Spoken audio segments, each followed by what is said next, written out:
अस्सलाम वालेकुम dear students, कैसे हैं आप। उम्मीद करता हूँ आप ठीक ठाक होंगे, खैरियत से होंगे। डियर स्टूडेंट्स, आज मैं आपको बताऊंगा 10th क्लास का गेस्ट पेपर, और गेस्ट पेपर में शामिल होंगे एमसीक्यूज और शॉर्ट क्वेश्चन। इंशाल्लाह न्यूमेरिकल्स और लॉन्ग क्वेश्चन के ऊपर एक अलग सी वीडियो बनाऊंगा। तो डियर स्टूडेंट्स, चैप्टर नंबर 10 है। इसका जो इंपॉर्टेंट शॉर्ट क्वेश्चन है, पहला जी ऑसिलेटरी या वाइब्रेटरी मोशन किसे कहते हैं। उसके बाद सिंपल हार्मोनिक मोशन की डिफिनेशन करनी है आपने, तारीफ, खुशियात, इसकी कोई सी दो खुशियात कर लेनी है सिंपल हार्मोनिक मोशन की जी, ये भी बड़ी इंपॉर्टेंट सवाल है। उसके बाद डियर स्टूडेंट्स आप जाएं हुक का कानून, ये इंपॉर्टेंट चीज़ है, ये लाजमी कीजिए, फार्मूला भी लिखना है। स्प्रिंग कांस्टेंट किसे कहते हैं, ये भी कर लें जी डियर स्टूडेंट्स। वाइब्रेशंस की तारीफ, टाइम पीरियड की तारीफ, डियर स्टूडेंट ये बड़ी इंपॉर्टेंट तारीफ, वाइब्रेशन, टाइम पीरियड, फ्रिक्वेंसी, साथ में इनके यूनिट्स हैं वो भी याद कीजिएगा, हर्ट्ज हो गया या ये सेकंड, ठीक है। एम्पलीट्यूड किसे कहते हैं, रिस्टोरिंग फोर्स की तारीफ, इंपॉर्टेंट चीज़ है ये भी डियर स्टूडेंट्स। सादा पेंडुलम की तारीफ, इसका टाइम पीरियड का मुसवात, डियर स्टूडेंट ये इंपॉर्टेंट है, मारूजी के लिए भी आ सकती है आपके पेपर में। उसके बाद ये क्वेश्चन इंपॉर्टेंट है, अगर सादा पेंडुलम की लंबाई को दुगना कर दिया जाए तो टाइम पीरियड पर क्या तब्दीली रहनुमा होगी, ठीक है। तो ये इसका सोल्यूशन यहाँ पे मौजूद है। और अगर सिंपल पेंडुलम का टाइम पीरियड 1.99 हो तो उसकी फ्रिक्वेंसी मालूम करनी है। फ्रिक्वेंसी पता होता है 1/t होता है, बस होल्ड करके 1 पे ये चीज़ डिवाइड कर लें। एक डॉक्टर 1 मिनट में 72 धड़कन गिनता है, दिल की फ्रिक्वेंसी और टाइम पीरियड, डियर स्टूडेंट्स कभी कभी शॉर्ट क्वेश्चन पूछ लेता है, तो ये भी कर लीजिएगा, ठीक है। आसान है, जितनी धड़कनें हैं 72, उस पर 60 पे डिवाइड कर लें, फ्रिक्वेंसी निकल आएगी, और 1 पे डिवाइड करें फ्रिक्वेंसी को, आपके पास टाइम पीरियड निकल आएगा। डैम्प्ड ऑसिलेशन इंपॉर्टेंट चीज़ है, डैम्प्ड ऑसिलेशन की तारीफ, ये डैम्प्ड मोशन है और डैम्प्ड ऑसिलेशन, ठीक है, डैम्प्ड ऑसिलेशन इंपॉर्टेंट है। उसके बाद डियर स्टूडेंट्स आप वेव किसे कहते हैं, ये इंपॉर्टेंट चीज़ है। फिर इसकी अकसाम जो है, खुसूसन मैकेनिकल वेव्स की तारीफ मिसाल, इलेक्ट्रोमैग्नेटिक वेव्स की तारीफ मिसाल, बड़ी इंपॉर्टेंट चीज़ें, दोनों सही से कीजिएगा डियर स्टूडेंट्स। फिर उसके बाद मैकेनिकल वेव्स की दो अकसाम है, लॉन्गिट्यूडनल वेव्स, और ये जो है इसकी मिसाल, तारीफ और मिसाल लाजमी करनी है। ट्रांसवर्स वेव्स की तारीफ और मिसाल, कंप्रेशन और रेयरफेक्शन में फ़र्क आ जाता है डियर स्टूडेंट्स, इंपॉर्टेंट चीज़ है ये भी। उसके बाद डियर स्टूडेंट्स यहाँ पे वेव की मुसवात वगैरह थोड़ा देख लीजिएगा, बाकी डियर स्टूडेंट इंपॉर्टेंट नहीं है कोई चीज़। रिपल टैंक किससे कहते हैं या किस काम आता है, ये चीज़ रिफ्लेक्शन, रिफ्रैक्शन और डिफ्रैक्शन, इनकी तारीफ डियर स्टूडेंट्स आपने करनी है। तो ये इंपॉर्टेंट डियर स्टूडेंट डिफिनेशंस हैं, इनको आप लाजमी कीजिए, अभी थोड़ा सा आपके पास वक्त है तो अभी आप कर लीजिए, इंपॉर्टेंट चीज़ें ये लाजमी कीजिए। तो अब डियर स्टूडेंट्स चलते हैं एमसीक्यूज़ की तरफ। पहला जो ऑप्शन है उसका सिंपल हार्मोनिक मोशन बयान करती है, ये सादा पेंडुलम है, ठीक है। तो मैं ये पूरा नहीं पढ़ूंगा, बस आपको यानी करेक्ट ऑप्शन बताता जाऊंगा कि अगर पेंडुलम की गोली का मैच 3 गुना कर दिया जाए तो कोई फर्क नहीं पड़ेगा जी। उसके बाद ये सुन, जो ट्रांसफ़र और लॉन्गिट्यूडनल दोनों के लिए होती है वो सिलेन की होती है, वेव एनर्जी मुंतकिल करती है, एनर्जी इसका करेक्ट ऑप्शन होगा। ये आपको नज़र आ रहा होंगे सारे, ठीक है, कि एनर्जी को मुंतकिल करने का तरीका जो है वो ये तमाम है, यानी कि रेडिएशन भी है, कंडक्शन भी है। वेव वैक्यूम में तमाम इलेक्ट्रोमैग्नेटिक वेव स्पीड होती है, ठीक है जी, वो एक जैसी रखती हैं। और इसका आंसर जो 60 सेंटीमीटर पर सेकेंड है। कौन सी खुशियात दूसरी खुशियात पर मुनसर नहीं होती, ये होती एम्पलीट्यूड होती है जी। और एक वेव जो है फ्रिक्वेंसी वेवलेंथ के दरमियान v is equal to f lambda. तो डियर स्टूडेंट ये इसके एमसीक्यूज थे, 9 इसके एमसीक्यूज हैं, एक्सरसाइज के एमसीक्यूज। तो अब डियर स्टूडेंट चलते हैं चैप्टर नंबर 2 की तरफ और उसके इंपॉर्टेंट शॉर्ट क्वेश्चन और एमसीक्यूज को देखते हैं जी। डियर स्टूडेंट्स अब आप चैप्टर नंबर 11 को देख रहे होंगे स्क्रीन पे, साउंड वाला। इसमें साउंड वेव्स की ये एक तारीफ डियर स्टूडेंट ये कर लीजिएगा। उसके बाद किन शराइत कौन ज़रूरी है ये साउंड पैदा करने के लिए, ये लाजमी है।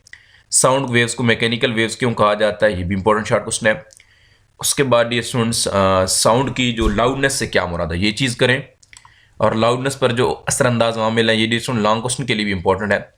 उसके बाद ये कुछ तारीफ़ें हैं, पिच किसे कहते हैं, क्वालिटी की तारीफ, इंटेंसिटी की तारीफ। उसके बाद वाइब्रेटिंग जिस्म पर एम्पलीट्यूड का आवाज़ का लाउडनेस क्या असर होता है, ये कर लें, ये इंपॉर्टेंट है जी। साउंड औरतों की साउंड मर्दों की साउंड से बारीक क्यों होती है, बेआवाज़ सीटी सी क्या मुराद है। साउंड का जो बिल की तारीफ, वो इंटेंसिटी लेवल, ये दोनों टॉपिक का है। ये जीरो बेल कैसे कहते हैं, डेसिबल से क्या मुराद है, ये कुछ डियर स्टूडेंट्स इंपॉर्टेंट चीज़ें हैं, ये लाजमी कीजिएगा। उसके बाद गूंज या रिफ्लेक्शन से क्या मुराद है, ये वाली डिफिनेशन, या रिफ्लेक्शन ऑफ साउंड, ये और इसे गूंज इको भी कहते हैं, ठीक है, तो ये चीज़ लाजमी कीजिए। उसके बाद म्यूजिकल साउंड कैसे कहते हैं और शोर से क्या मुराद है, तो ये दोनों फ़र्क बड़े इंपॉर्टेंट है, ये लाजमी कीजिएगा। शोर के इंसानी सेहत पर मनफी असरात, ठीक है, ये लाजमी कीजिएगा।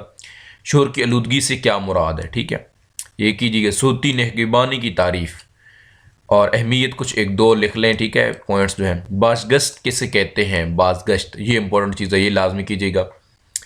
और काबिल समात जो है हदूद की रेंज, वो फ्रिक्वेंसी की रेंज। अल्ट्रासाउंड क्या है इस्तेमाल, ठीक है, ये अल्ट्रासाउंड किससे कहते हैं, इंपॉर्टेंट क्वेश्चन है डी स्टूडेंट ये भी। अल्ट्रासाउंड का बयान करें, अल्ट्रासाउंड का इस्तेमाल जो है, ठीक है, ये अब देख दो इस्तेमाल, आप ज़रूरी नहीं है कि आप 4-5 लिखे, आपने 2 एक लिखने हैं। सोनार किसे कहते हैं, ये इंपॉर्टेंट चीज़ है, ठीक है, सोनार। तो डी स्टूडेंट ये इसके थे जी इंपॉर्टेंट शॉर्ट क्वेश्चंस। अब इसके देख लेते हैं जी, सॉरी, एक ये स्टेथोस्कोप भी है, ठीक है, ठीक है, ये भी आ सकता है। बाकी डी स्टूडेंट ये एग्जांपल को थोड़ा देख लीजिएगा। साउंड की फ्रिक्वेंसी मालूम कीजिए, सिंपल फार्मूला लगाना है dear students, v is equal to f lambda वाला, ठीक है, v is equal to f lambda लगाना है और सिंपल बस आपने, यानी वेव लेंथ दी हुई है, साथ में स्पीड भी दी हुई है, तो ये फार्म आप कर सकते हैं इजीली। अब इसके डी स्टूडेंट्स मारूजी देख लेते हैं। पहला मारूजी है और इसका लॉन्गिट्यूडनल वेव्स जो होती हैं वो साउंड वेव्स होती हैं, ठीक है, एक करेक्ट ऑप्शन होगा। साउंड पैदा करने के लिए हवा के दबाव में तब्दीली की वजह से, ठीक है, ये एक करेक्ट ऑप्शन होगा। साउंड एनर्जी की मैकेनिकल है, ठीक है जी, बी करेक्ट ऑप्शन है। खलाबाज में जो बात कर इस्तेमाल करते हैं तो साउंड वेव खला में सफ़र नहीं करती, ठीक है, इसलिए करते हैं, सी करेक्ट ऑप्शन होगा। साउंड की लाउडनेस का ज़्यादातर इंसार होता है जी एम्पलीट्यूड पर, ठीक है, डी करेक्ट ऑप्शन होगा। एक आम आदमी के लिए काबिल समात साउंड की फ्रिक्वेंसी, ये बी करेक्ट ऑप्शन होगा, 20 हर्ट्ज से लेकर 20,000 हर्ट्ज तक। अब जब साउंड की फ्रिक्वेंसी बढ़ जाए तो मुझे कौन सी मकदार कम होती है, ये सिर्फ ए और बी, यानी कि वेवलेंथ और जो है एम्पलीट्यूड, ये दोनों चीज़ें, ठीक है। तो यहाँ तक जी डियर स्टूडेंट इसके एक्सरसाइज के एमसीक्यूज थे। उम्मीद है डियर स्टूडेंट ये चीज़ में समझ आ गई होंगी। तो अब चलते हैं चैप्टर नंबर 3, यानी कि चैप्टर नंबर जो हमारा 12 है रोशनी वाला, तो उसकी तरफ चलते हैं जी डियर स्टूडेंट्स। अब आपको चैप्टर नंबर 12 जो है वो स्क्रीन पे नज़र आ रहा होगा। तो ज्योमेट्रिकली जो ऑप्टिक्स की तारीफ है जी स्टूडेंट ये कीजिए। उसके बाद रोशनी की रिफ्लेक्शन के अमल की तारीफ, यानी कि रिफ्लेक्शन की, इसके कवानीन भी इंपॉर्टेंट है, ये लाजमी कीजिएगा। और रिफ्लेक्शन में 2 चीज़ें हैं, बाकायदा रिफ्लेक्शन और बेकायदा, तो डी स्टूडेंट ये इनको भी कीजिएगा अच्छी तरीके से। एंगल ऑफ इंसिडेंट क्या होता है, एंगल ऑफ रिफ्लेक्शन, नॉर्मल, ये तीनों चीज़ें भी इंपॉर्टेंट है। उसके बाद स्फेरिकल मिरर की तारीफ, कनकेव मिरर और कन्वेक्स मिरर, ये दोनों में फ़र्क इंपॉर्टेंट चीज़ है। उसके बाद डी स्टूडेंट ये प्रिंसिपल एक्सिस कर लीजिएगा, प्रिंसिपल फोकस कर लीजिएगा। उसके बाद कनकेव और कन्वेक्स मिरर के खुसियात जो है, फ़र्क जो है, ये मिरर फार्मूला, ये डी स्टूडेंट इंपॉर्टेंट है। रियल और वर्चुअल इमेज में फ़र्क, ये भी चीज़ इंपॉर्टेंट है, ये लाजमी कीजिएगा। अब रोशनी की रिफ्रैक्शन आ गई, ठीक है, तो रिफ्रैक्शन की तारीफ, इसके कवानीन भी, और एंगल ऑफ इंसिडेंट और एंगल ऑफ रिफ्लेक्शन ये भी। उसके बाद ये स्टूडेंट्स रिफ्लेक्टिव इंडेक्स, ये बड़ी इंपॉर्टेंट चीज़ है, ये लाजमी कीजिएगा। फिर स्नेल का कानून है, फार्मूला लिखना है। क्रिटिकल एंगल इंपॉर्टेंट चीज़ है, बहुत इंपॉर्टेंट। ये डी स्टूडेंट जो एग्जांपल है ये लॉन्ग क्वेश्चन के पॉइंट ऑफ व्यू इंपॉर्टेंट है। पानी क्रिटिकल एंगल मालूम कीजिए। टोटल इंटरनल रिफ्लेक्शन की तारीफ, ये इंपॉर्टेंट चीज़ है शॉर्ट क्वेश्चन में। उसके बाद ये स्टूडेंट्स आ जाएँ तो टोटल इंटरनल रिफ्लेक्शन की जो शराइत है ये लाजमी। बर्फ़ और पानी का रिफ्रैक्टिव इंडेक्स ये लाजमी याद कीजिए। लाइट पाइप, ये एंडोस्कोपी और लेंसेज की तारीफ जो है। फिर कन्वेक्स लेंस और कनकेव लेंस में फ़र्क, लेंसेज का एक इस्तेमालात भी लिख लेना है, ये भी इंपॉर्टेंट चीज़ है। प्रिंसिपल फोकस और फोकल पॉइंट की तारीफ़ें। पावर ऑफ लेंस की तारीफ, ये भी इंपॉर्टेंट है। और बाकी जी आप आ जाए मैग्नीफाइंग पावर किसे कहते हैं, रिजॉल्विंग पावर किसे कहते हैं, कंपाउंड माइक्रोस्कोप क्या है, इसकी खुसियात, ये इंपॉर्टेंट चीज़ है डी एस। इस्तेमालात भी कर लें, आसान है। फिर उसके बाद डी स्टूडेंट्स कमोडेशन, ये तारीफ। नुक्ता करीब और नुक्ता बैद, ये बड़ी इंपॉर्टेंट चीज़ है। इस तरह करीब नज़री और बैद नज़री, ये दोनों सही कीजिएगा। बाकी डी स्टूडेंट्स आप बस ठीक है, यही शॉर्ट क्वेश्चन बड़े इंपॉर्टेंट है, ये लाजमी डी स्टूडेंट्स आप लोगों ने कर लेने हैं। एमसीक्यूज जी देखें तो पहला जो है उसका सी करेक्ट ऑप्शन होगा। रिफ्रैक्शन में फ्रिक्वेंसी तब्दील नहीं होती। और कन्वर्जन लेंथ का मिड रेडियस जो है, ये वाला दिए हुआ रेडियस, तो जिस्म से फासला जो है ये -15 सेंटीमीटर है। और सेंटर ऑफ कर्वेचर पड़ा हुआ है, तो जो पोजीशन होगी वो सेंटर ऑफ कर्वेचर पर ही बनेगी। और एक कन्वेक्स मिरर के सामने फासले पर पड़ा हुआ है, तो ये -4.1 है, ये इसका करेक्ट ऑप्शन होगा। और अगला जो है इंडेक्स ऑफ रिफ्रैक्शन का अनुसार रोशनी की स्पीड पे होता है डी स्टूडेंट्स, ठीक है। उसके बाद जी कन्वेक्स लेंस की स्क्रीन पर किस किस्म का इमेज बनता है, उल्टी और रियल, ये करेक्ट ऑप्शन होगा। यहाँ पे थोड़ी बहुत कन्फ्यूजन है, क्या पता कुछ लोगों ने यहाँ पे सीधी और रियल भी लगाए हुए, चेक कर लीजिएगा। आंख का कन्वर्जिंग लेंस के जो किस किस्म का इमेज बनाता है, तो ये होता है रियल, उल्टी और बहुत छोटी। कैमरा जो इमेज बनाता है वो भी इस तरह ही होती है, रियल, उल्टी और बहुत छोटी। गिलास अगर रोशनी की रे से टकराए तो इंसिडेंट जो होता है वो कितनी होगी, सिर्फ रिफ्लेक्ट लोड होगी, ठीक है, सिर्फ रिफ्लेक्ट। उसके बाद जी 10वां है, इसका मुकम्मल तौर पे रिफ्लेक्ट होंगे, ये करेक्ट ऑप्शन होगा। और 11वां कन्वेक्स लेंस स्क्रीन पर किस किस्म की इमेज बनाता है, सीधी और रियल। तो ये डियर इसके एक्सरसाइज के MCQs थे। बाकी कुछ यहाँ पे नीचे भी दी हुई हैं, तो ये भी आप खुद से कर लीजिएगा, ठीक है, इंपॉर्टेंट चीज़ें ये भी। तो बाकी एक्सरसाइज वाले लाजमी कीजिए क्योंकि इसमें से मोस्टली आने हैं। तो अब डियर स्टूडेंट चलते हैं चैप्टर नंबर 13 की तरफ, जो हमारा कैपेसिटर वाला चैप्टर है, तो उसके शॉर्ट क्वेश्चन और MCQs देखते हैं। जी डियर स्टूडेंट्स, अब आपको चैप्टर नंबर 13 स्क्रीन पे नज़र आ रहा होगा। इसमें पहले डिफिनेशन इलेक्ट्रोस्टैटिक्स की तारीफ, तो ये डियर स्टूडेंट्स करनी है, चार्ज की तारीफ और इसकी इकसाम, चार्ज की दो खुसियात भी याद कर लेनी है। उसके बाद इलेक्ट्रोस्टैटिक इंडक्शन, डियर स्टूडेंट ये इंपॉर्टेंट चीज़ है, ठीक है, ये लाजमी कीजिएगा। इलेक्ट्रोस्कोप क्या चीज़ है, ये भी। उसके बाद डियर स्टूडेंट्स आ जाएं यहाँ पे कूलम के कानून की तारीफ, डियर स्टूडेंट्स बहुत ही इंपॉर्टेंट तारीफ है, लाजमी कीजिएगा कूलम का कानून। और उसके बाद जी इलेक्ट्रिक फील्ड किसे कहते हैं, ये भी याद कीजिएगा लाजमी। इलेक्ट्रिक फील्ड इंटेंसिटी की तारीफ, इलेक्ट्रिक फील्ड लाइंस की तारीफ और दो खुसियात, ये सुन ये लाजमी कीजिएगा। इलेक्ट्रिक फील्ड लाइंस ख्याली हैं, लाइन ऑफ फोर्स कभी एक दूसरे को अबूर नहीं कर सकती, इंपॉर्टेंट चीज़ है ये। उसके बाद इलेक्ट्रोस्टैटिक पोटेंशियल की तारीफ और फार्मूला, ये बड़ा इंपॉर्टेंट क्वेश्चन है।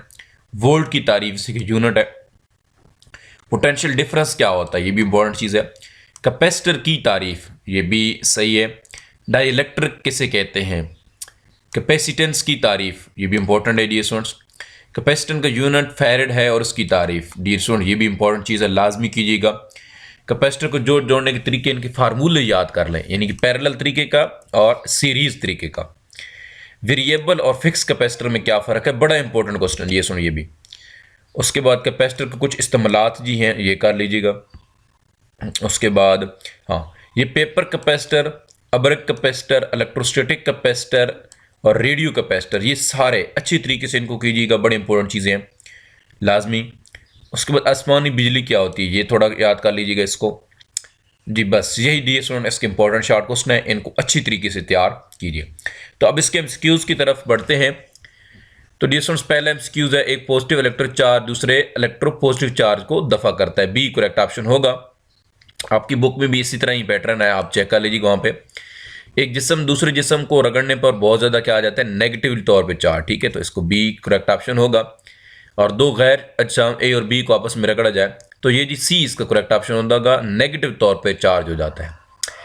ये जब आप एक प्लास्टिक की सलाख को, ये सलाख और कागज़ पर मुख्तलिफ किस्म का चार्ज है, ठीक है, तो ये ए करेक्ट ऑप्शन होगा। पांचवा है कूलम के कानून के मुताबिक कि अगर फासला बढ़ा दिया जाए तो फोर्स क्या होगी, फोर्स कम हो जाती है, डियर बी करेक्ट ऑप्शन होगा। कूलम का जो कानून है वो सेकंड चार्जेस के लिए होता है, सी करेक्ट ऑप्शन है, किन के लिए मौजू है तो। और जो सातवां है इसका ऑप्शन होगा जी, पहले से 16 गुना ज़्यादा हो जाएगी फोर्स पर असर जो पड़ेगा। आठवां है जी, इसका 0.5 वोल्ट, ठीक है, पोटेंशियल डिफरेंस जो होगा वो 0.5 वोल्ट का होगा। और दो छोटे चार्जेस को अगर फासले पर रखा जाए तो ये force minus Q two plus Q, यानी कि डी करेक्ट ऑप्शन होगा डियर स्टूडेंट्स। 10वां ये इंपॉर्टेंट MCQs है, इलेक्ट्रिक फील्ड लाइन हमेशा एक दूसरे का अबूर नहीं कर सकती डियर स्टूडेंट, ये सॉरी गलत लगा हुआ है, एक दूसरे का अबूर नहीं कर सकती, बी करेक्ट ऑप्शन होगा इसका। यानी कि ये जो ऑप्शन है ये पूरा गलत है, ठीक है, ए वाला इसको मैं पूरे को इधर मिटा देता हूँ, तो ये करेक्ट ऑप्शन गलत है, ठीक है। बाकी आपने ये बी वाला करना है, ये करेक्ट ऑप्शन है। अच्छा, उसके बाद डियर स्टूडेंट्स अगर चेक करें हम 11वां कैपेसिटेंस की तारीफ, ये क्यू ओवर वी, ये करेक्ट ऑप्शन होगा, बी करेक्ट ऑप्शन है यानी इसका।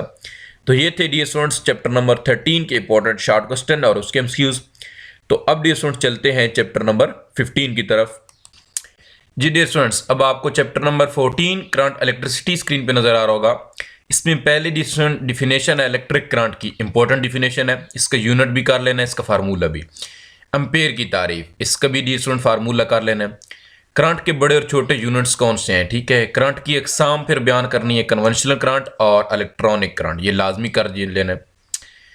अच्छा, उसके बाद जी डियर स्टूडेंट, करंट की पैमाइश के लिए डिवाइसेस, एक गैल्वानोमीटर, और ये क्या चीज़ होती है ये भी अच्छी तरीके से याद करना है इसकी तारीफ। एम मीटर की डिफिनेशन भी निकाल लेना डियर स्टूडेंट, ये साथ में आप लोग स्क्रीन शॉट ले लें, यानी कि ये जो आंसर है ताकि ये भी आपको पता चले। अगर आपके पहले से आपके पास कोई नोट्स हैं ऐसे तो ठीक है, वैसे इसका स्क्रीन शॉट लेते जाएं। पोटेंशियल डिफरेंस की तारीफ करनी है डियर स्टूडेंट, और इसकी यूनिट का नाम भी। वोल्ट की तारीफ जरूरी है डियर स्टूडेंट, बड़ी इंपॉर्टेंट है। फिर ईएमएफ, इलेक्ट्रोमोटिव फोर्स जो है ये कर लेना है, और इसकी पैमाइश कैसे की जाती है ये भी कर लें चलें। और ओहम का कानून डियर स्टूडेंट्स, बहुत ही इंपॉर्टेंट तारीफ इस चैप्टर की, ओहम के कानून की तारीफ, फार्मूला भी लिखना है। रेजिस्टेंस की तारीफ और फार्मूला, बहुत ही इंपॉर्टेंट तारीफ। ओहम की तारीफ यानी कि रेजिस्टेंस का जो यूनिट होता है ओहम, उसकी तारीफ करनी है। ओहम का कानून अलग चीज है, ओहम की तारीफ अलग चीज है।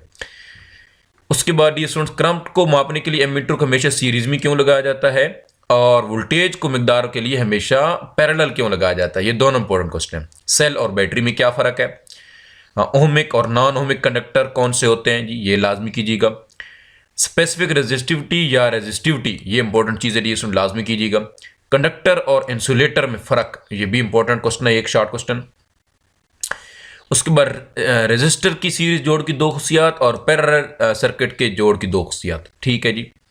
थर्मिस्टर क्या और एक इस्तेमाल, ये इंपॉर्टेंट चीज़ है, डिस्कस लाजमी कीजिएगा। जाउल का कानून इंपॉर्टेंट चीज़ है, एक गन बड़ी इंपॉर्टेंट, इसका फार्मूला भी।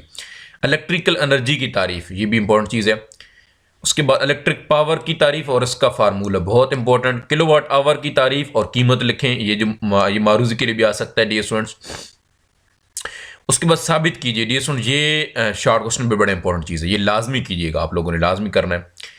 उसके बाद जी यहाँ पे आ जाते हैं जी आगे हम, हाँ, एसी करंट और डीसी करंट में क्या फ़र्क है, बहुत ही इंपॉर्टेंट तारीफ है। फिर आपने आ जाना डियर स्टूडेंट ये वायर्स के ऊपर, अर्थ वायर, न्यूट्रल वायर और लाइव वायर, ये क्या होती हैं, ठीक है, इनके लाजमी करना है।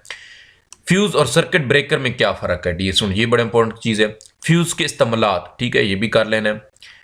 और उसके बाद जी डियर स्टूडेंट यहाँ पे नमदार माहौल, ये बाज़ औक़ात आ जाता है डियर स्टूडेंट, ठीक है। अर्थ वायर के दो फ़वाइद, ये भी लाजमी कीजिएगा। तो ये डियर स्टूडेंट कुछ क्वेश्चन है इंपॉर्टेंट जो आपने करने हैं। अब एमसीक्यूज की तरफ बढ़ते हैं। तो पहला एमसीक्यूज है, कंडक्टर में इलेक्ट्रिक चार्ज के बहाव की वजह से आज़ाद इलेक्ट्रॉन्स होते हैं, ठीक है। अगर 6 वोल्ट की एक रेजिस्टर में से है तो उसका डियर ये 18 वोल्ट ऑप्शन होगा। दूसरा जो है सीरीज तरीके में जोड़े बल्बों की तादाद में इजाफे से क्या होगा, कोई फर्क नहीं पड़ेगा, ठीक है, सी करेक्ट ऑप्शन होगा। अच्छा, घरेलू अप्लाइंसेस के पैरेलल तरीका क्यों, क्योंकि हर अप्लाइंसेस के पावर सोर्स जितना ही करंट देने के लिए, ठीक है, तो डी करेक्ट ऑप्शन होगा। पांचवा है इलेक्ट्रिक पोटेंशियल एनर्जी एक दो मुख्तलिफ मिकदार हैं, बी करेक्ट ऑप्शन होगा। हम सादा सर्किट में वोल्टेज को दुगना करते हैं तो करंट जो होता है दुगना हो जाता है, ए करेक्ट ऑप्शन होगा। छठे का, सातवें का जो 4 गुना हो जाएगी, यानी वोल्टेज दोनों को दुगना कर दें तो पावर क्या हो जाएगी, 4 गुना। और आठवें जी 12 एम्पेयर के सोर्स के साथ जो बल्ब की पावर होगी, करंट बह रहा तो उसकी जो पावर होगी 30 वोल्ट होगी, सी करेक्ट ऑप्शन होगा।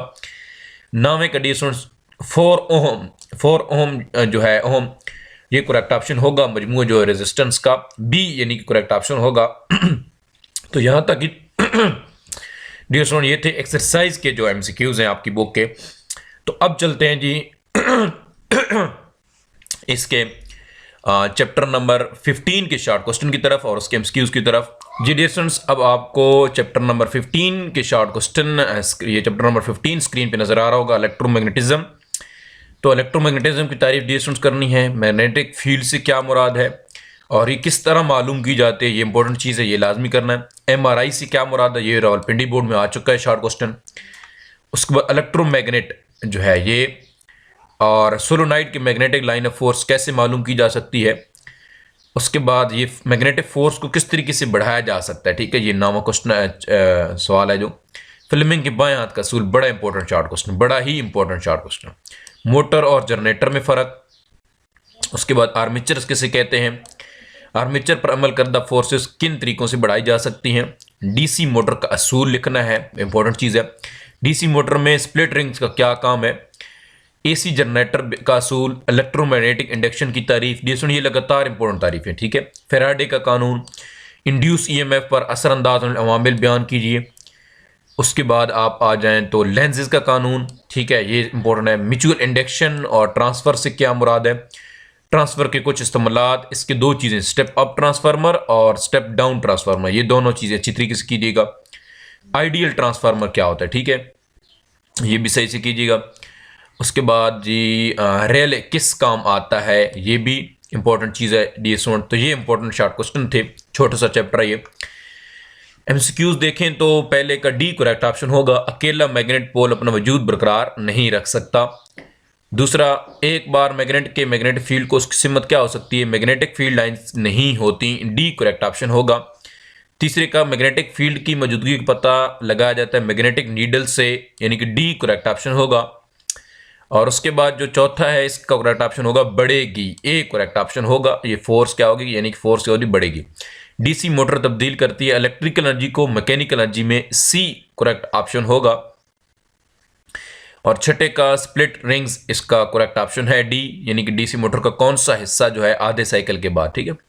इंड्यूस ईएमएफ जो है ये एनर्जी की कंजर्वेशन कानून, डी करेक्ट ऑप्शन होगा। और उसके बाद step up transformer input voltage को बढ़ाता है, यानी कि बी करेक्ट ऑप्शन होगा। और नवा आखिरी एमसीक्यूज है V S is equal to V P over 10। ये एक्सरसाइज के एमसीक्यू डीएसओन इसके हो गए ख़त्म।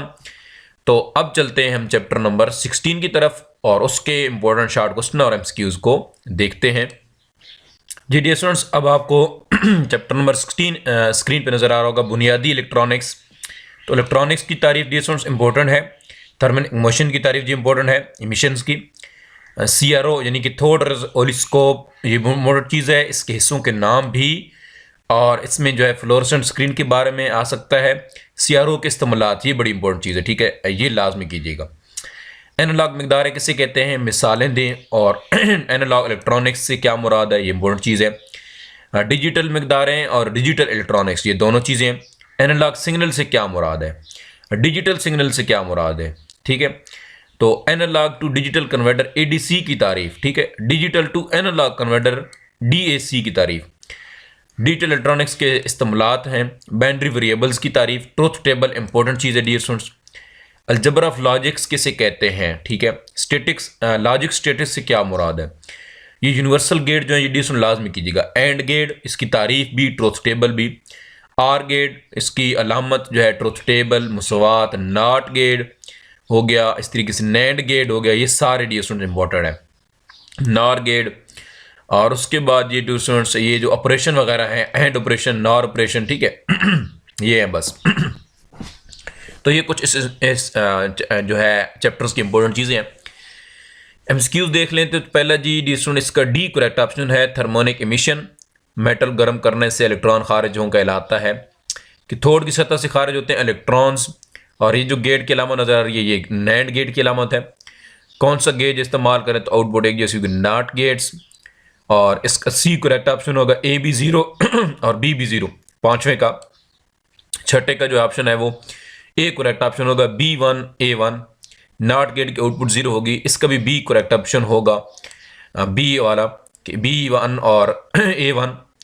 और लास्ट में मेरे ख्याल ये लास्ट क्वेश्चन, लास्ट एमसीक्यूज का सातवें तक जो है बुक के एमसीक्यूज हैं। तो ये थे जी डियर स्टूडेंट इस चैप्टर के इंपॉर्टेंट एमसीक्यूज और शॉर्ट क्वेश्चन। तो अब चलते हैं चैप्टर नंबर हम 18 की तरफ, और नहीं सॉरी आगे है 17 कंप्यूटर वाला, उसकी तरफ देखते हैं और उसके इंपॉर्टेंट शॉर्ट क्वेश्चन और एमसीक्यूज को चेक करते हैं। जी डियर स्टूडेंट्स, अब आपको चैप्टर नंबर 17 स्क्रीन पे नज़र आ रहा होगा। तो इसमें इंफॉर्मेशन और कम्युनिकेशन टेक्नोलॉजी क्या मुराद है, इंपॉर्टेंट चीज़ है इंफॉर्मेशन की। यहाँ पहले वो जो कि इंफॉर्मेशन टेक्नोलॉजी से क्या मुराद है, टेली कम्युनिकेशन की तारीफ, डेटा और इंफॉर्मेशन, ये बड़ी इंपॉर्टेंट चीज़ है डियर स्टूडेंट, इसको लाजमी कीजिएगा।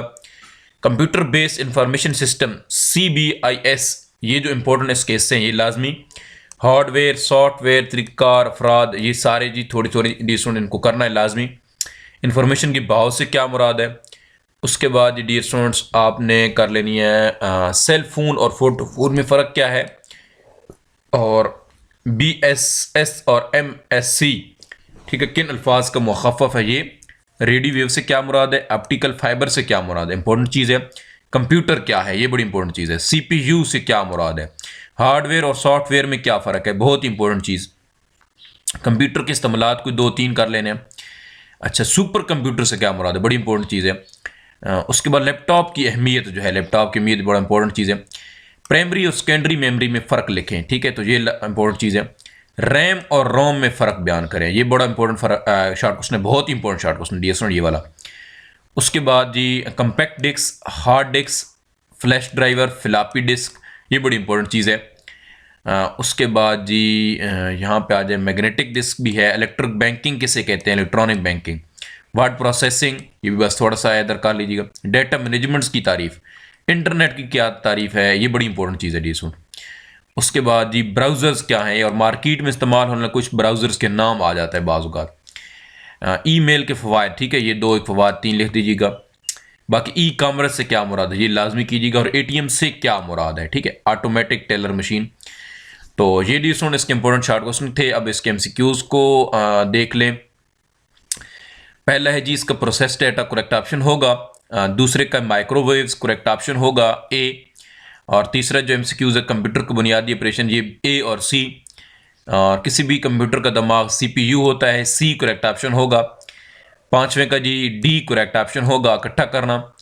और छठे का जी इंटरनेट, और सातवें का इलेक्ट्रॉनिक मेल, और आठवें का 3, ठीक, कंप्यूटर बेस्ड इंफॉर्मेशन सिस्टम जो है वो 3 हिस्सों से मिलकर बना होता है।